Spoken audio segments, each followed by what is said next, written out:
Tomorrow, families and students at more than a dozen Treasure Valley schools had a scary morning after several school districts across the area received hoax bomb threats. Our Jude Binkley is live at one of the schools that was evacuated earlier with more on what happened. Jude. Well, Morgan, we're at Desert Springs Elementary in Caldwell, which is part of the Valley View School District, and that's one of two school districts that were evacuated today. The other district was in Emmett. Now, this parking lot was cleared out after the hoax bomb threat, which was sent to several school districts across the Treasure Valley.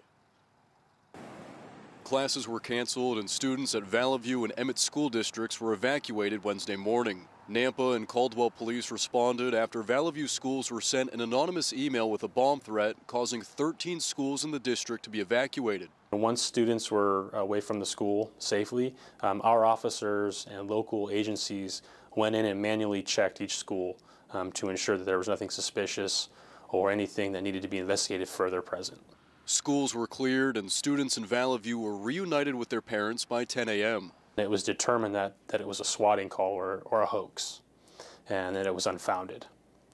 And then ultimately, the school district determined that it was safe for students to go back to school tomorrow. A similar process happened in Emmett. Most students from that district were home by noon.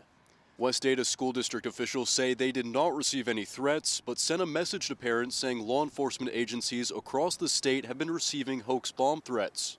Fake threats, law enforcement says, are completely unacceptable. The problem is there's so many people affected. It's not just the school kids, not just the school administrations and the districts. It's the sheer amount of resources the taxpayers are paying for to respond to something like this. Of course, we're going to respond immediately, right?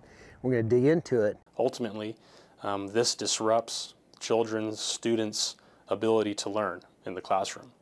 And our job, our duty, our mission with school resource officers to make sure that students can come to school and learn peacefully and safely. And these types of events are extremely disrupting to not only police department functions, but to the overall mission of education and childhood. And this isn't just happening here in the Treasure Valley. On Monday, our sister station in Portland reported that 18 school districts across the state of Oregon received similar threats, as well as a couple synagogues and small airports. Now, Morgan, students at Valley View and Emmett will be returning to class tomorrow while police continue to investigate what happened. Back to you. And Jude, in Oregon, the FBI is investigating. They don't believe any of the threats in Oregon are or were credible. But of course, just like they are here, local law enforcement and officials took them very seriously. Jude, thank you.